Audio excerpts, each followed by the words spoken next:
Now,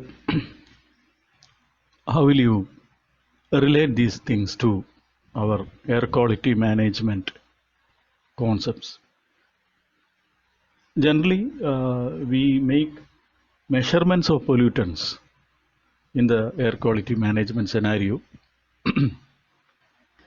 Instrumentation is required for that. Suppose we are measuring a type of pollutant, and if we know, because the content of pollutant is naturally a random variable, you cannot directly measure it. You can measure it, but it will show the property of a random variable.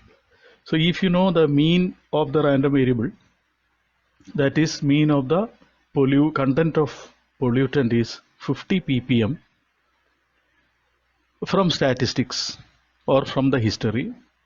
Similarly, you identify the standard deviation is 10 ppm, and if you know from the statistics that this is following a normal distribution, then naturally these can be used for planning your measurements. So here in our case, we know the pollutant mu is equal to 50 ppm,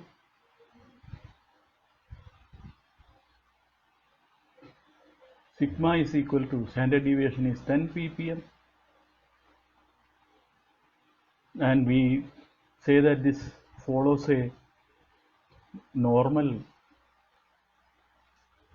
distribution. So we can, from the statistical model or the model of normally distributed random variable, we can plan for the instrumentation. That is instrumentation for measuring the content of this particular pollutant. Instrumentation, there are some issues in instrumentation. There are some issues. One is the range of the instrument. What is the range required? This range will eventually govern the least count and accuracy. Least count and accuracy. So this is one of the concern in instrumentation. Suppose we know this information, then what we can say, and also we know regarding the Six Sigma concept. By Six Sigma, 99.7% of data is measurable or data can be observed. So we can plan our instrumentation something like this. What you need is from minus 3 sigma to plus 3 sigma, you need to plan the measurement. So here you have mu in between. So 3 sigma is 10 here, so 30 here, minus 30 to plus 30 with 50 as the mean. So your range of instrument need to be measure to have a capability of 20 ppm to, that is 50 minus 30 is 20, 50 plus 30 is 80, so 80 ppm. So by this you can set the range of your instrumentation. Otherwise, if you are not considering this point, you need to measure from minus infinity to plus infinity, isn't it? So you don't know what is the minus infinity. Instead of 20 ppm, if you are following an arbitrary measurement concepts, then you may be even starting measuring from 1 ppm. There is no meaning of 0 ppm. So 1 ppm to say some 1000 ppm. So a instrument having a range of 1 ppm to 1000 ppm is going to highly affect the accuracy.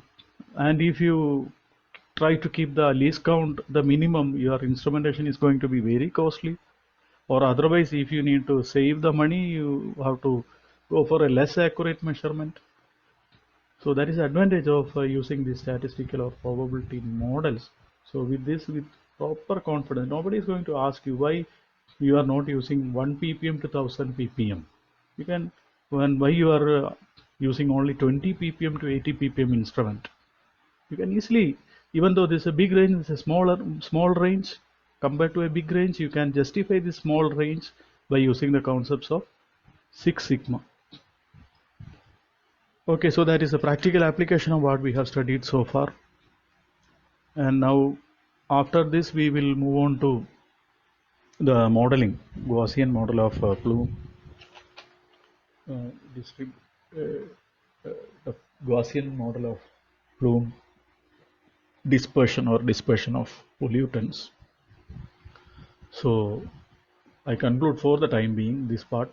So thank you very much.